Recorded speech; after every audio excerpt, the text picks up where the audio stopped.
Now, before we get going, we have to say a huge thanks to our top tier sponsor, Mitsubishi Heating and Air Conditioning. Mitsubishi has all sorts of ways we can heat and cool our homes, especially heat, all electric using the air outside. There's air out there in the winter, I can promise you that, through heat pump technology. This can actually be retrofitted right into existing gas furnaces, or it can be hidden behind the walls. It can be a small ducted system as well. Take it from me, we took out our old furnace. We popped in the ducted air source Mitsubishi one. A year later, it's been working fantastic, heating and cooling, super energy efficient. And because of where I'm located, we got the hyperheat model. So we know it's going to work when it gets super cold out there. It's going to continue to pump out those BTUs. To go super efficient, you can do the mini split systems. They have the highest efficiency of all systems. These can be set around the house so you can control heating and cooling in a multifamily or commercial situation. You can control simultaneous heating and cooling with their VRF systems. If you don't like the look of mini splits, I don't blame you. They can be hidden. They can be hidden up in the ceiling in cassettes. They can be hidden down in the floor on the sidewalls, all sorts of ways of doing it. And they have dry mode, so they can continue to operate when it's not as cool or as hot rather, and continue to dehumidify to some extent when that's necessary. And if you're saying, who's going to do this? Well, you got to check out their diamond contractors. They have one certified for ducted and ductless. You can go check them out on the Mitsubishi website, get a quote, and get your project up and going. And they've got the 12-year warranty, so you can't beat it. You can check anything out with Mitsubishi over at mitsubishicomfort.com. And then thanks to our second tier sponsors, Niagara Conservation. Toilets are getting lower and lower, all the way down to 0.8 gallons per flush. And we know in these multifamily affordable housing situations, especially, costs are just going up. And this is one way to control it. We've got low-income housing specialists that swear by this technology. It works. It's vacuum-assisted technology, single flush. We know it's going to save a lot of money and water. And they have dual flush down to 0.5 gallons per flush. I have one, works just great, does what you need it to do, saves water. If you're too nervous about that, that's okay. They have other toilets that are their pressure assist, not vacuum assist. 1.28 gallons per flush is kind of what we're looking at for the green standard. You can check it all out over at Niagara Conservation. All right, so I'm super excited to hand this off to Joseph Werner. He's with BlocPower. I'm really excited to have them on and be talking to him. And if you know that electrification is the direction we need to go, then you know that there are so many barriers right now to get there, both on the infrastructure costs and on the operational costs. And then also especially barriers in income restricted communities as well. And so we need to find all the ways and strategies we can work together to alleviate that, so that when we electrify, we don't cause further burden and problem to those communities as well. And so I'm super excited about all the work that BlocPower is doing, and I hope you are too. And I just want to learn more and invite you to ask any questions as we go. So Joseph, I will turn it over to you, and thank you for joining us. All right. Thanks so much, Brett. I appreciate it. Thanks for having me. And good morning, everyone from Los Angeles. My name is Joseph Werner. I'm on the project operations team here at BlocPower, and I sit at my desk here in Los Angeles. However, we are a Brooklyn-based company and work all over the country, including the Midwest as well. So with that, I will get started here and share my screen. Okay, I hope everyone can see my screen. Brett, if you don't mind giving me a thumbs up just to confirm. Thank you. Excellent. Well, great. Super excited about being here today with all you folks on the line. Been looking forward to this for quite some time, and it's been a pleasure working with Brett. Really here to talk about our work over at BlocPower, how we're able to overcome some of the barriers to electrification that Brett specified. And specifically, we work to electrify buildings, make them greener, smarter, and healthier. Specifically, we work with all building types, pretty much anything that's not a skyscraper, but specifically, we really target our services for low to moderate income communities and historically underserved communities. So in a moment here, I'll jump in and really kind of explain our approach and how exactly we work with these buildings to electrify them. So first off, just a little bit more about BlocPower. We are a minority-owned clean tech company founded in Brooklyn in 2014, and we're focused on greening residential and small commercial buildings throughout the United States. We've built a technology platform to speed up the energy assessments and financing pieces of our process here, and that has allowed us to lower the cost of analyzing buildings by over 50% and unlocking deep retrofits. We're backed by some of the world's top investors and government offices and utilities. A few of those are named here. Some of those, I'm sure you recognize the DOE, Con Edison, NYSERDA, just to name a few, as well as Kapoor Capital and some other folks here. So we're a venture-based firm, a venture-backed firm. But really, what is our driving force at BlocPower is impact. That's what we care about most. And here is just a slide that shows what that impact has been historically since 2014. Today, we've completed over 1,200 projects in efficiency and electrification. Most notably are the air source heat pump projects, as Brett was explaining earlier when speaking about Mitsubishi. We work very closely with Mitsubishi as well. Their products are fantastic, fully electric systems that allow us to do both heating and cooling. So we do all types of efficiency projects, and specifically with the communities that we work in, quite often that has to do with remediation and other types of things like lead and asbestos removal, and just sealing up the envelope of the home as well. And that can range all the way through solar installations and LED lighting. On average, we're saving our clients over $1,000 annually on their energy bills. So not only are we electrifying the homes and making the air cleaner and the systems more efficient, but we're actually driving direct savings into the pocket of our clients. And lastly here, I want to call out the jobs created. This number is actually a bit deceiving. We have directly created 155 new jobs. However, we've actually, in standing up a workforce, we've won a contract with New York City to hire over 1,500 youth most at risk of gun violence throughout the inner city, and are training them right now on both wireless technologies as well as clean energy and HVAC technologies. So we have about 1,500 additional folks here that are currently being trained, and the next stage after their successful training is the placement into high-paying jobs in their neighborhoods. So we expect this 155 number to climb up quite a bit over the next few months here as that program continues to advance. So if you're on the line here, you have an idea as to what the current circumstances are in America with buildings, or America and globally for that matter. Buildings, plain and simple, they're inefficient and they're unhealthy. 5 million U.S. small buildings and medium-sized buildings are outdated, they're inefficient, and they're spending anywhere from 40 to 75% more on energy than is really needed. And additionally, it doesn't just have to do with energy waste. There's also some implications on indoor air quality. 30% more people experience sick building symptoms than those in green buildings. And we'll jump into that and what exactly that means in a bit. But what the takeaway here is that when we're burning fossil fuels inside the home for your heating or whatever appliance, there are direct implications for your indoor air quality and overall the health of the folks that live in that space. So this is not just about energy, this is also about the well-being of folks that we're looking to serve.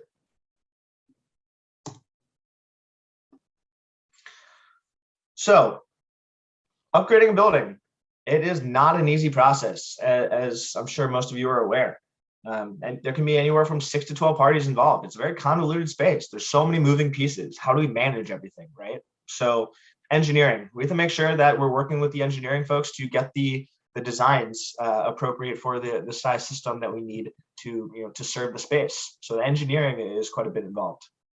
The construction contractor, there can be mechanical contractors involved, but there could also be electricians involved. Quite often when we're talking about air source heat pumps and electrification, electric panel upgrades are needed. So we need to loop in an electrician.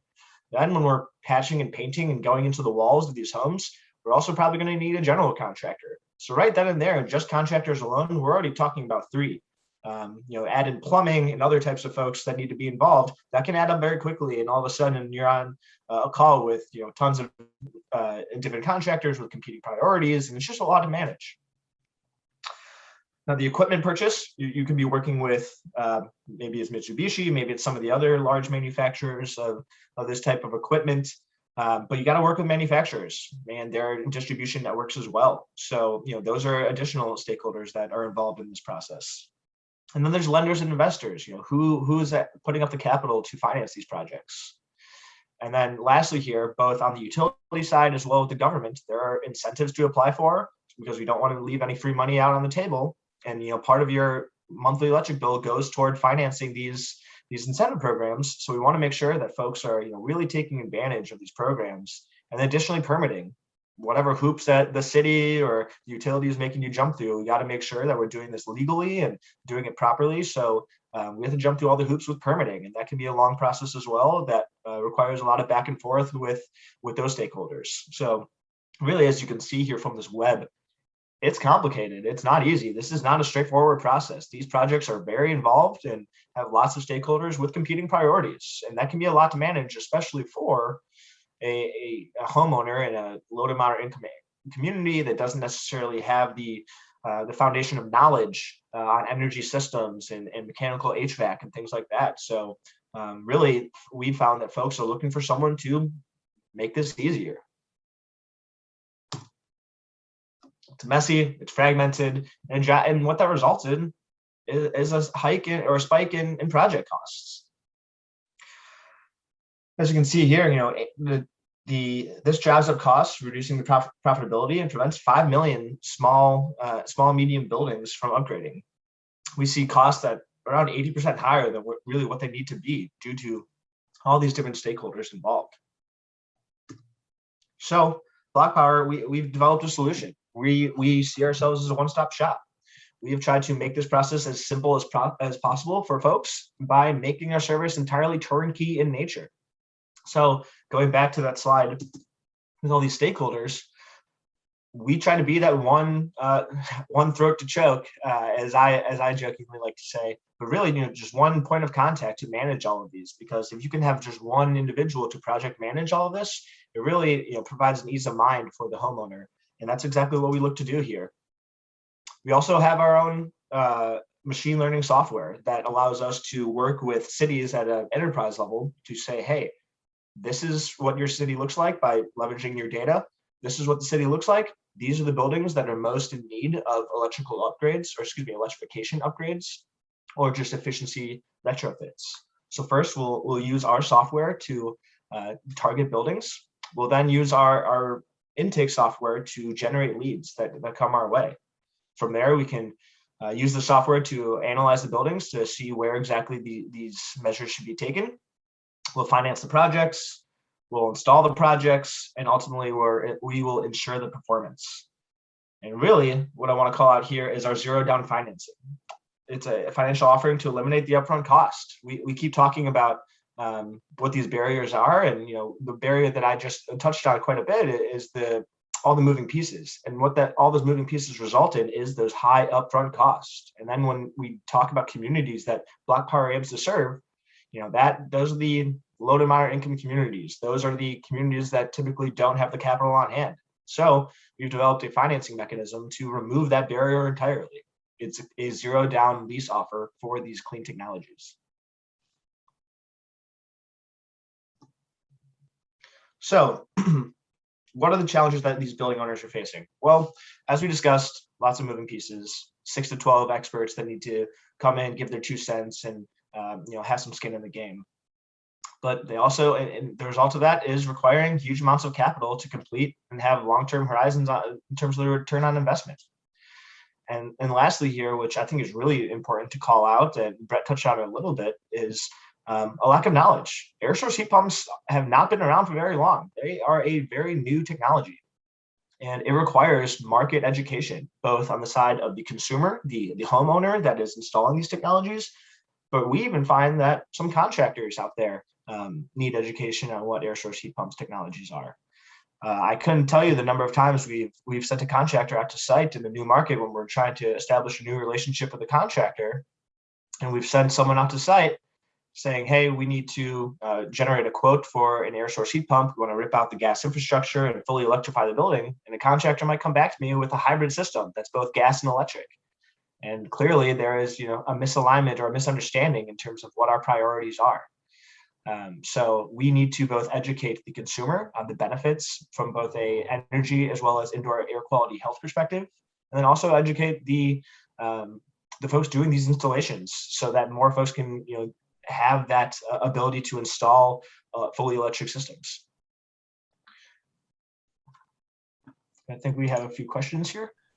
Yeah, so Joseph, and maybe you're going to bring this up later, and that's okay. We can get into it then. And I was curious, the question kind of is here, how does your software obtain this data to assess which buildings are, needed to electrify? And just adding to that a little bit, I think of the utility companies. Sometimes they want to be helpful.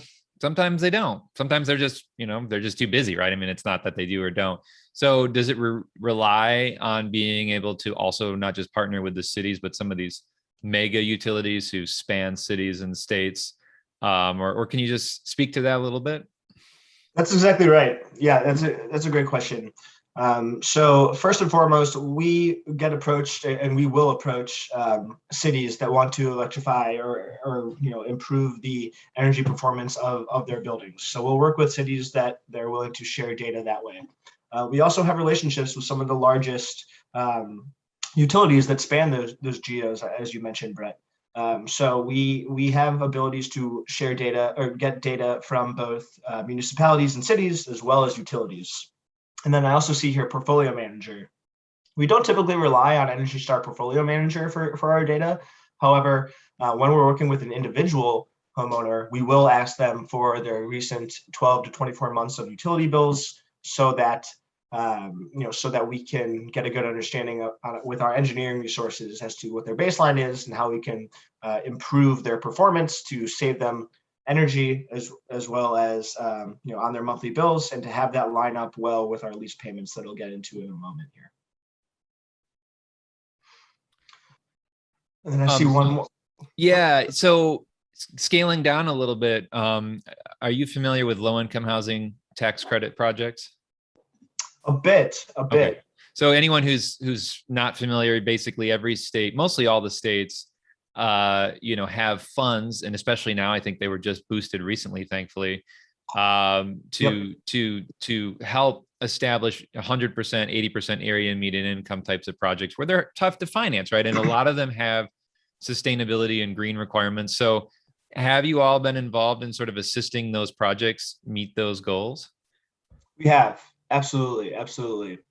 We work with a lot of affordable housing developers in meeting those goals exactly like that. So absolutely, you're spot on there. Great. Well, now that we've really hashed out what the challenges that building owners face, and that really is for any building owner, but especially the building owners in the communities that we aim to serve. Now it's time to really discuss our solution, and that's our lease offer. As you can see here on the right side of your screen, we have a few benefits here. There's no money down. It's not a loan, and it's no money down. We don't take a lien on a home. So very, in that regard, it's dissimilar from residential PACE programs that folks on the line might be familiar with. We are not taking a lien on the home with our financing structure. Additionally, we have low, predictable monthly payments. It's a 15-year performance guarantee that typically actually goes beyond the manufacturer guarantee. And lastly, we want to include regular maintenance, the operations and maintenance, biannual checkups to make sure that things are performing optimally. And quite often, or more often than not, we'll install an IoT or Internet of Things device to make sure that we can remotely monitor the performance to ensure that folks are receiving those savings in year 1, as well as all the way out in year 15. Here's just a map of our customer journey. In terms of what it looks like. First, we'll qualify buildings. We'll then look to develop a preliminary scope of work. We will develop this energy services agreement, finalize the scope of work, install the systems, and then ultimately have that peace of mind. So that's more or less how we work. But we are really in a very interesting moment here, in that we are at the cusp of the curve in which air source heat pump adoption is going to continue to jump up. As you can see here, the facts are heat pumps are rapidly becoming the go-to HVAC technology. I know Brett said he really enjoys his at his home, and They can operate well in cold weather climates all the way in the northern parts of the United States and can work in warm weather climates. The nice thing about air source heat pumps is that they provide both the heating and the cooling in one system, and that they can just kind of reverse the direction in which the air flows for the heating versus the cooling and the refrigerant. And, air source heat pump systems are on track to hit $95 billion in annual sales by 2023. And as 2021 wraps up here, 2023 really isn't that far off. And $95 billion is no small number to cough at. So, we are really excited about where we are in the market and how much air source heat pumps we anticipate to come online in the next few months here.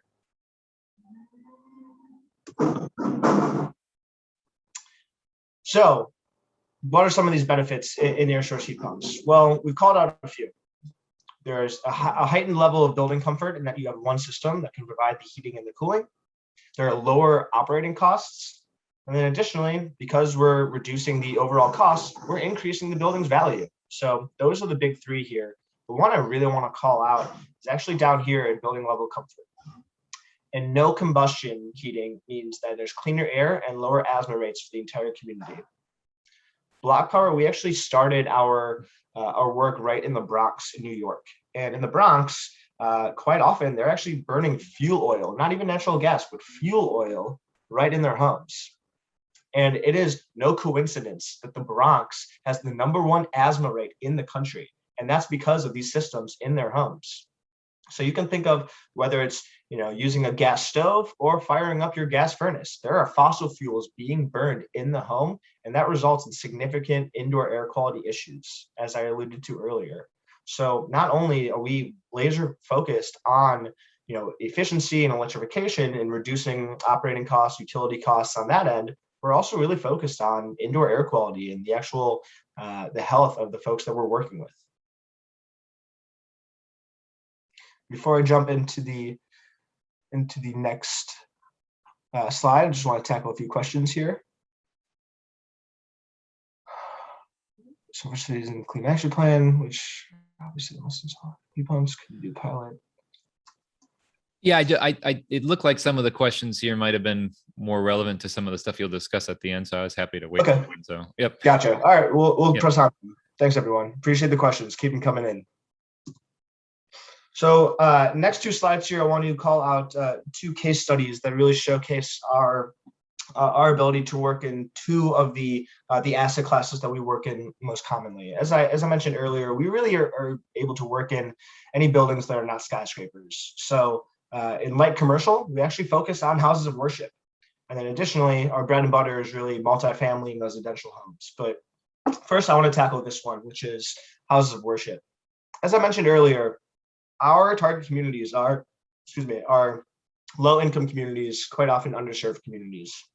And understandably so, quite often these communities have a heightened level of distrust for folks that come in with a new shiny program, making all these promises of essentially rainbows and butterflies without seeing the results in front of them. And so there's a reasonable level of distrust for folks that come in making these promises. So we have strategize a way to essentially remove that barrier of distrust, and that is by working with houses of worship.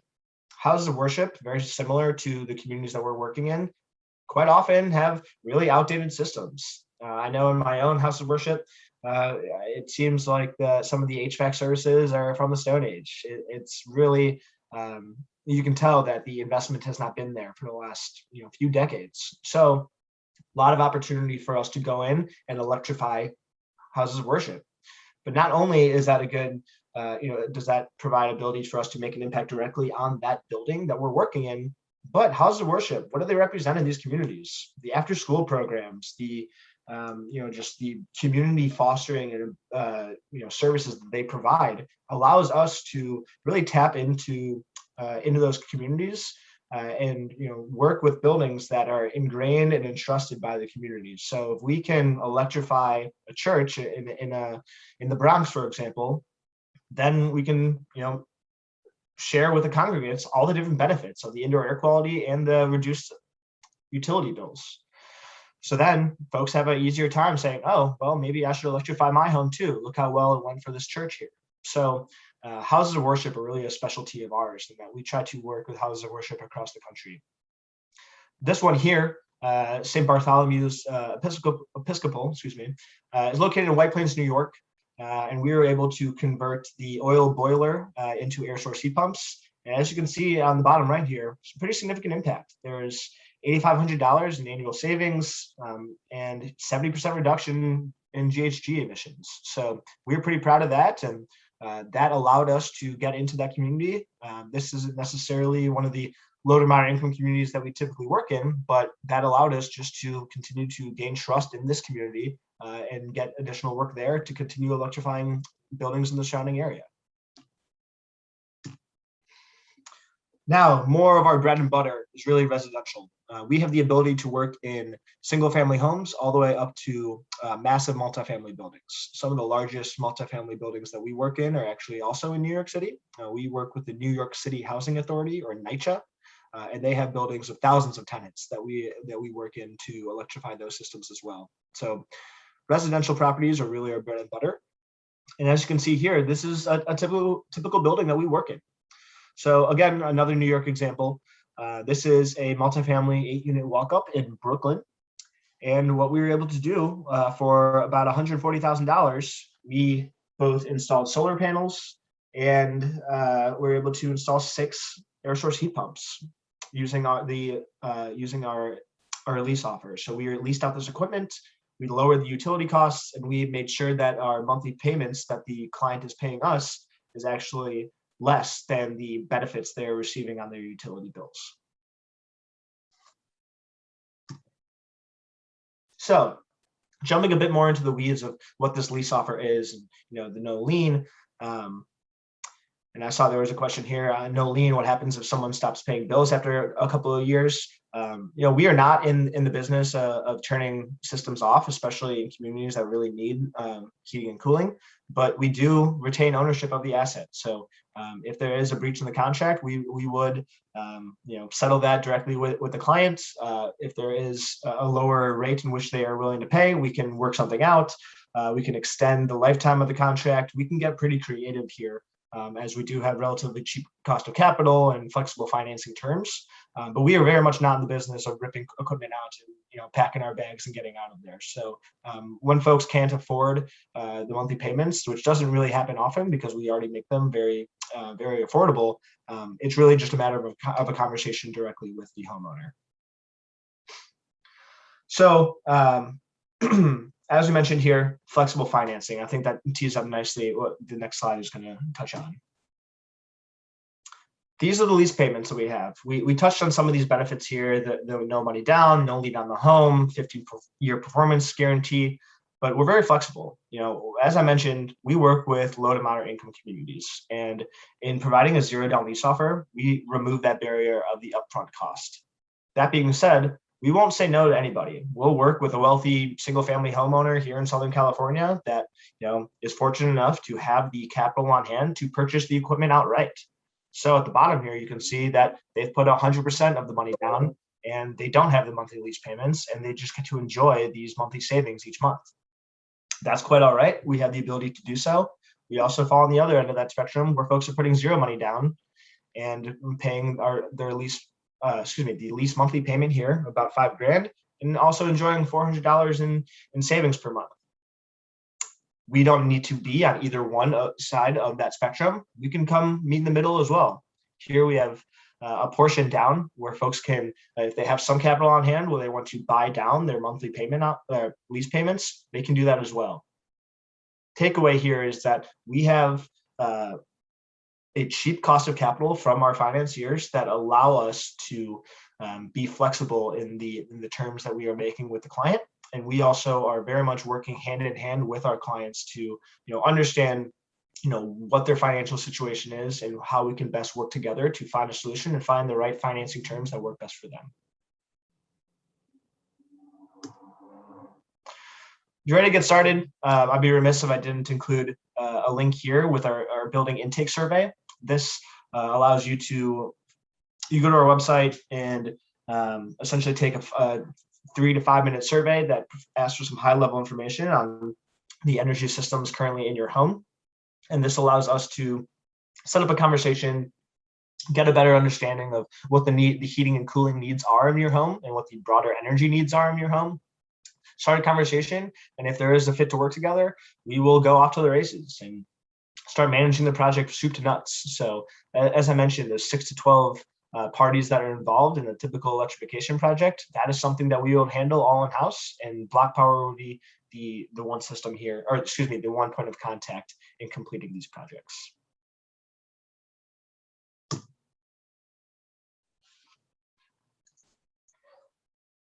Lastly here, I just want to call out some exciting news that came about November 3rd in the Washington Post. The city of Ithaca has really paved the way and is now a leader in the space when it comes to citywide initiatives with regards to energy efficiency and electrification. The city of Ithaca has promised to electrify 6,000 buildings, all 6,000 buildings, homes and commercial buildings within their city limits, and they want to electrify all 6,000 buildings and have tapped us at BlocPower to do exactly that. So we are now seeing more and more cities line up to do exactly that, whether it's San Luis Obispo out here in California. I know Ann Arbor has recently come out with some pretty rigorous climate goals as well. Ithaca is really leading the way here, and we're seeing more and more cities line up with them. What exactly we'll be doing with Ithaca is, collecting that data. As I mentioned earlier, we have an open relationship with Ithaca where they're able to share the utility data and building data that allows us to get a good understanding as to which buildings are primed for electrical upgrades and electric panel upgrades, electrification, energy efficiency retrofits, etc. We'll leverage a combination of advanced technologies to retrofit those buildings. First off, starting with our machine learning software. Additionally, as I mentioned earlier, we are entirely turnkey in nature, so BlocPower will continue to manage all the different moving pieces. And lastly, we'll employ that financing, that flexible financing that I mentioned earlier. We can go zero down. If folks have the capital on hand, they can purchase outright, but we can kind of go anywhere in that spectrum. And the typical term of our financing, for Mindy's question here, that can vary quite a bit depending on where we're drawing our finances from, but really we're seeing about anywhere from 4 to 8% at a cost of capital. That's it for me in my presentation. Thank you all for listening. I really appreciate it, and I hope this was informative. We're really excited about where we're at across the country in terms of the adoption curve of fully electric systems. As you know, Brett, I think you introduced it initially as saying electrification is what we're talking about here. That's the name of the game. If we really want to, make this actionable, this energy transformation here in America, it's got to be electrification. And that's exactly where we're positioning ourselves. And we want to continue to educate the market, both from a consumer perspective as well as a contractor perspective as well. So with that, I'll wrap it up, and would love to field a few of these questions that I wasn't able to get to throughout the presentation. Yeah, thanks, Joseph. There are a lot of questions coming in, a lot of conversation. You can stick around, it sounds like, maybe for about 20 minutes with us to hang out and answer some questions. And before we get to those questions, just real quick, for those of you watching this session on demand in the future, not right now, please take that 10-question quiz. You can take it on the Thinkific channel, on the USGBC channel, whatever channel it may be on in the future, who knows. Take that quiz, 80% passing rate. If you're a member, instant access to that, and you'll get your CEUs. Again, for those of you watching this here today live with us, check certs at gutenbergcerts.com. Check your spam for that. Mark that as safe. You can save all your certificates up there and get your CEUs that way. And before we get to all these awesome questions, I'm super excited about them. Again, a huge thanks to our board of directors, our volunteers, all of our speakers this year, so many of them, and our executive director, Jose Reina, as well as our top tier sponsors, Mitsubishi Electric, Rheem, April Air, Build Equinox. They're all going to help you meet these electrification goals, meet sustainability goals, green certification, you name it. That's what they're there to do.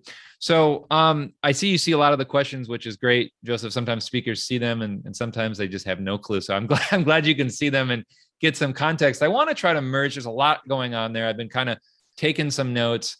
a lot of the same question being asked. The really big one that sticks out to me that I'm seeing is, sure, okay, baseboard heat, easy, heat pump, any second, we know we're going to get an instant savings day one.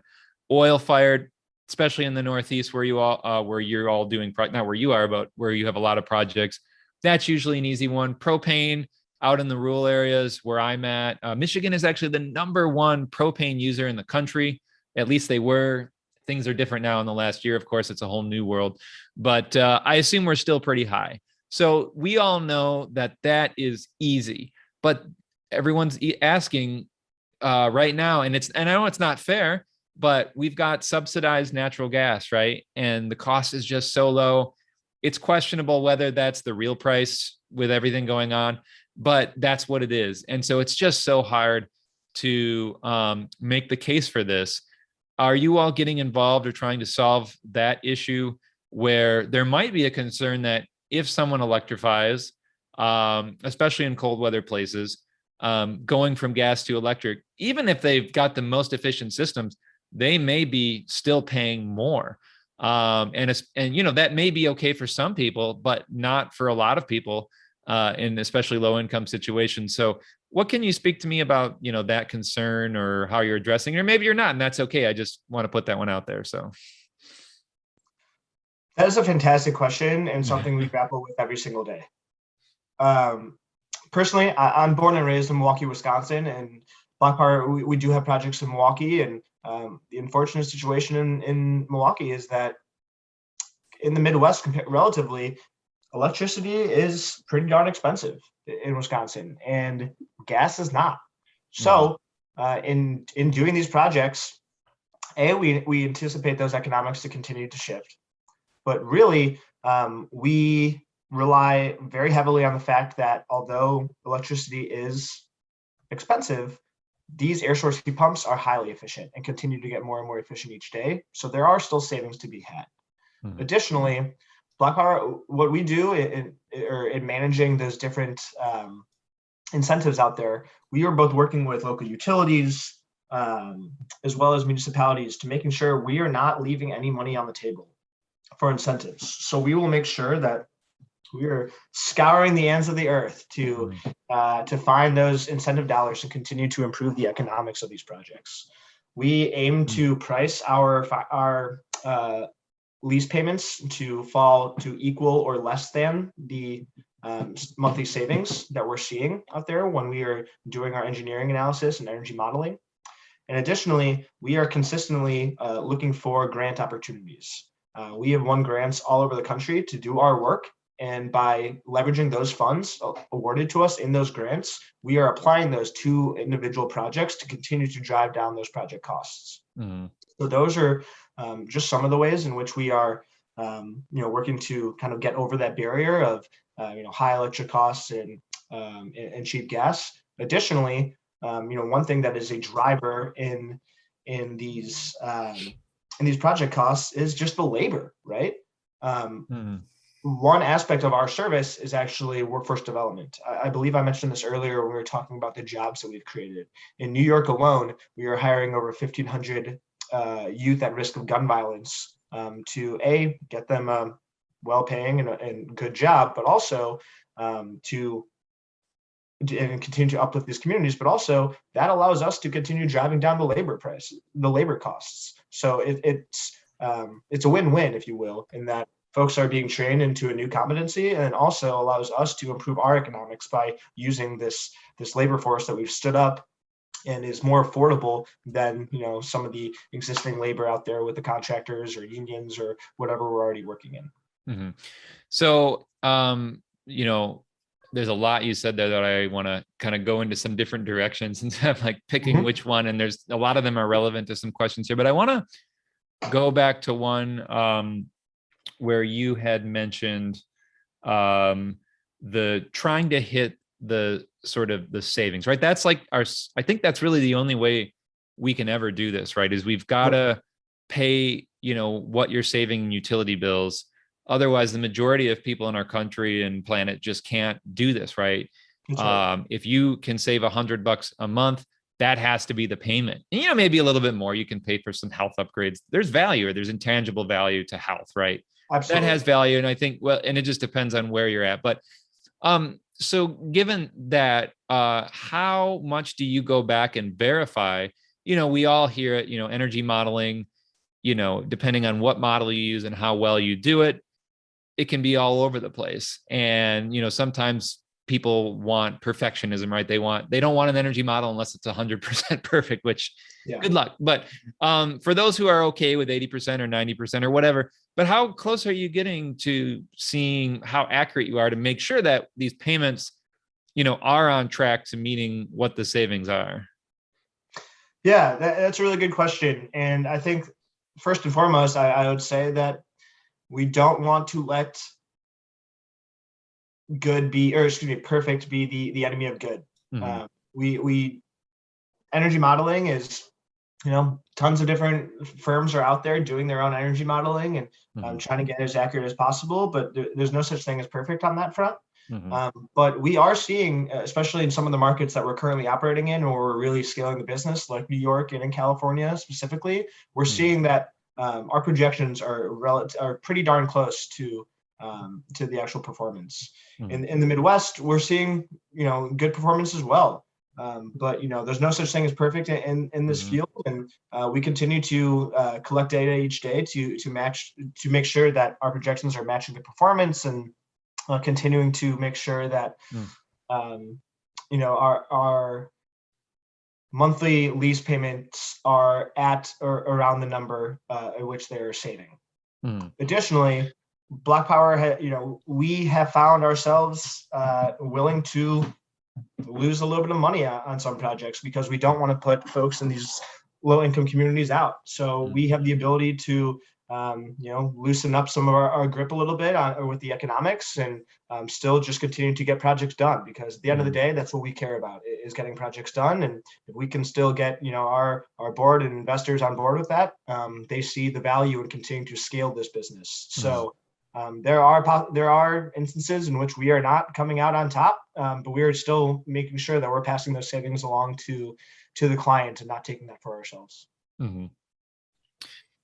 Yeah, that's great. And I was wondering to what extent you may be leveraging additional resources, such as, for example, we know that the weatherization action agencies, which are funding distributed from the federal government to the state, to, I believe, every county in the country, if not a multitude of tri-counties where they pair up. But that, or utility funds, how much do you leverage those dollars to extend your 15 years further? Or is that something you see, or just that has to be sort of just an on top thing? We're absolutely leveraging those dollars, not necessarily to extend the 15-year guarantee, because we want to be sensitive to the lifetime or the shelf life of this equipment. Sure. So at that point, it might be worth having another conversation and upgrading that piece of equipment. But an example of leveraging, getting creative and leveraging other financing sources and dollars that are out there on the table. For example, up in Northern California, where as I'm sure folks across the country are aware, forest fires have ravaged that area, and the outdoor air quality is quite poor. So we want to make sure that the indoor air quality is up to snuff. But if there are fossil fuels being burned indoors, you got poor indoor air quality, you got poor outdoor air quality. How can we improve this? Well, by working with the Bay Area Air Quality Management District, we have one additional grant where we can continue to leverage new dollars that are focused on the indoor air quality. And by leveraging those dollars, we can continue to improve the economics of these types of projects. So we're not just looking at strictly grants and just other funding opportunities based on energy savings and electrification alone. But we're also considering a wide swath of things like indoor air quality and other such items like that, as well as some of the social justice grants that are out there. By working in some of the communities that we aim to serve, social justice is a big underlying driver for us personally at BlocPower. So those are, that opens us up to another area in which we can get new dollars available and continue to improve the economics of these projects. And just to be clear, a majority of your funding, is it private or is it government or both? It's both. It's Yeah. both. We Okay. have, it comes in a variety of forms. That's for sure. Okay.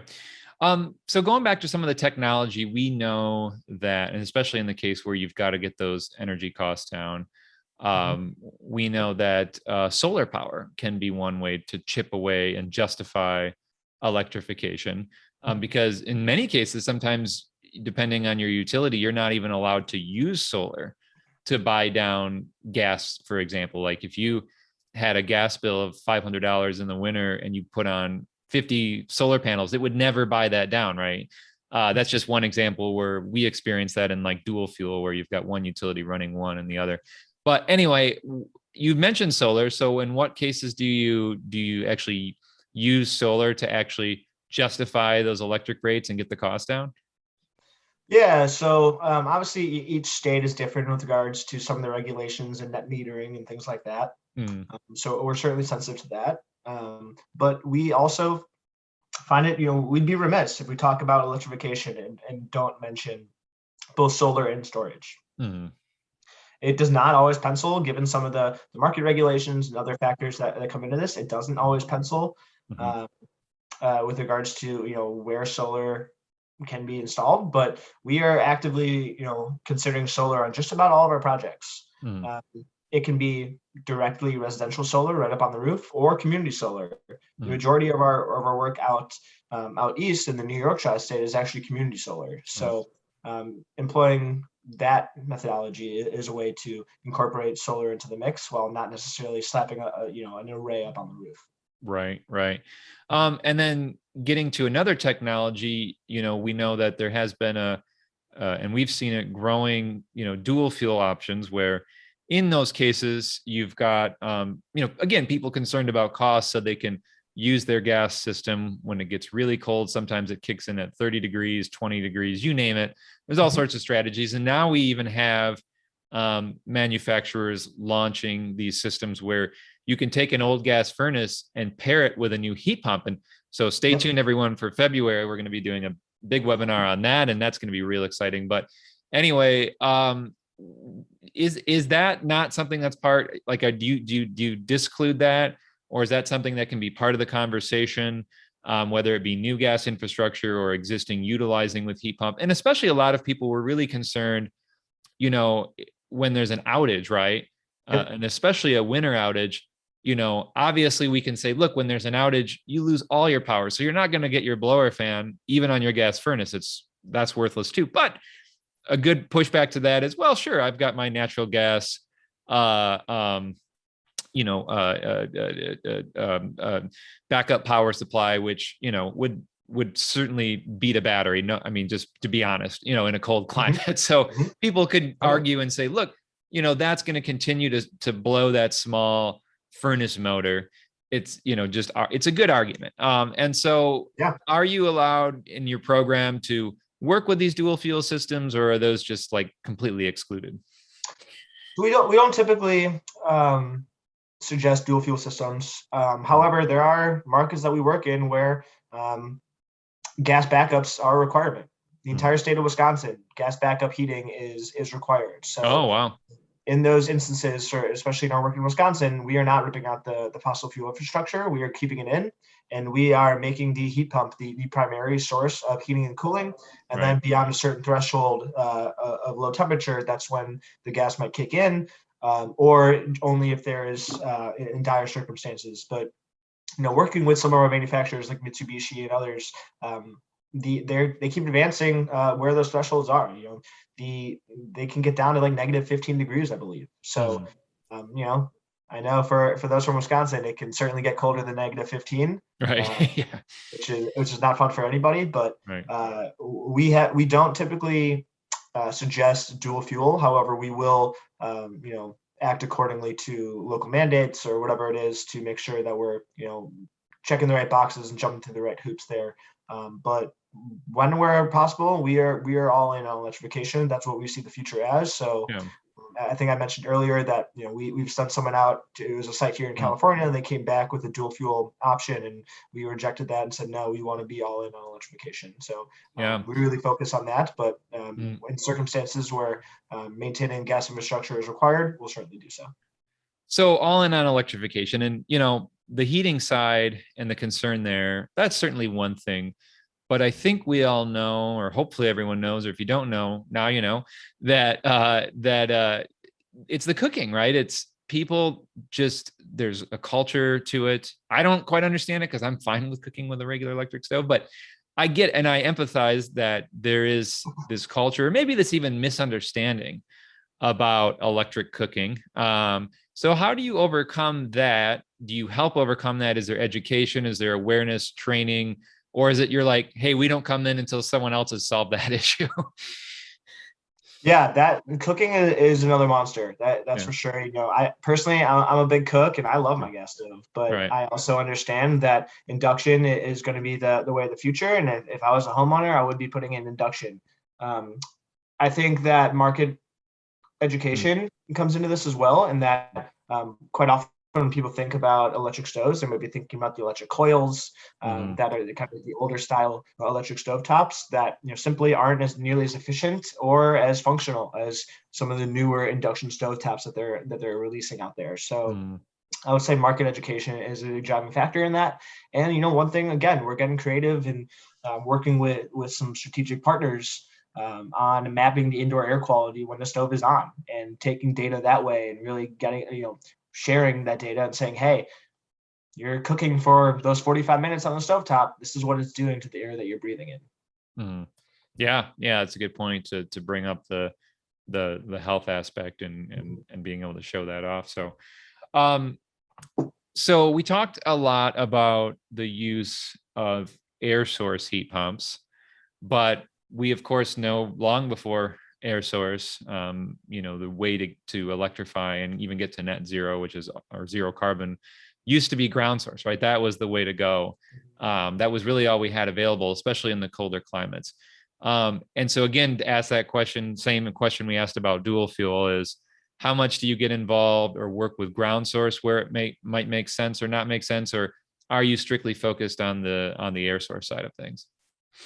That's a really good question, and that's actually something that has come up quite a bit recently. We don't have much experience in ground source, and that can be for a few reasons. It can be a bit more difficult in urban environments to do ground source heat pumps. It can also, out here in California, it's not really a consideration due to earthquakes. So there are a few considerations as to why we don't work with ground source heat pumps. That being said, highly efficient piece of technology that we're certainly in favor of, but we personally do not have a lot of work with ground source heat pumps. You had mentioned, obviously you have resources and the will to help people who might be having trouble, with the loans and the financing side or the lease.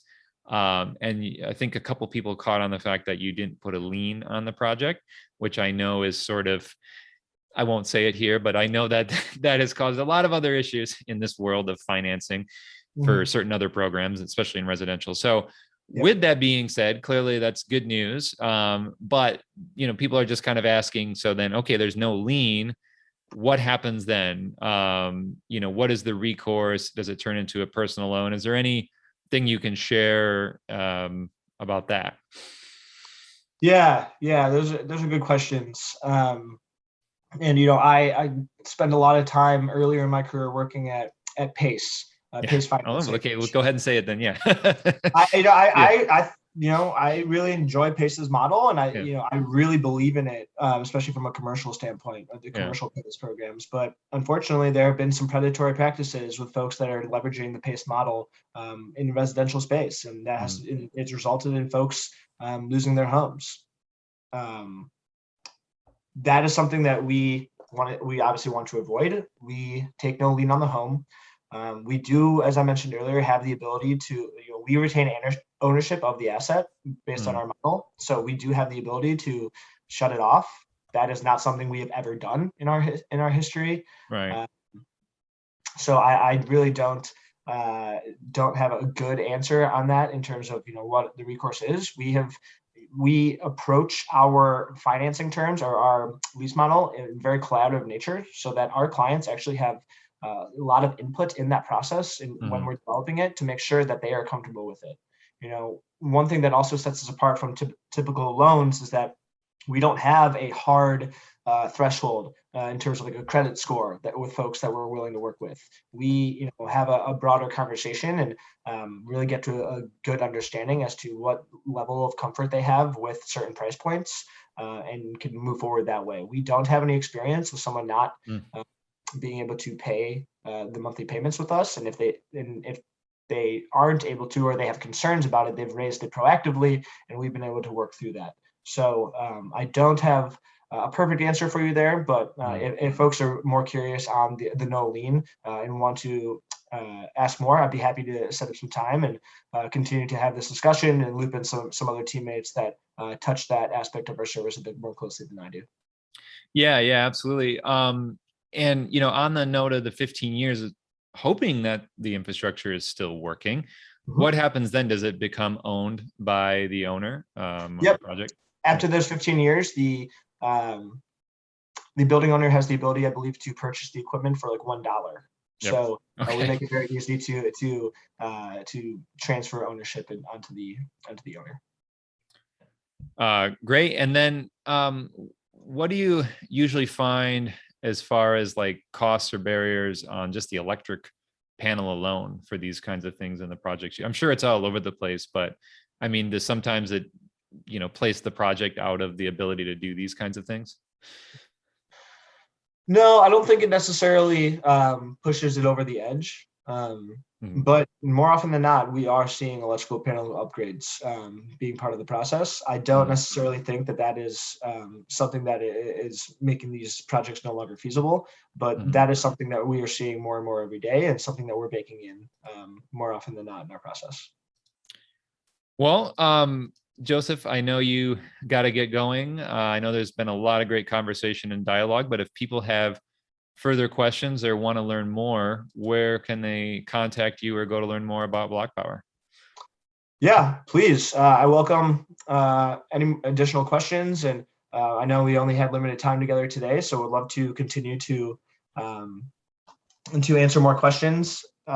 Please feel free to shoot me an email. I can be found at joseph@blockpower.io, or feel free to go to blockpower.io itself, submit one of the building intake surveys. It's about a 3 to 5 minute survey that really prompts our team to pick up the phone, give you a ring, and talk through your building specifics and what your heating and cooling needs are, and what next steps would look like if there's a fit to work together.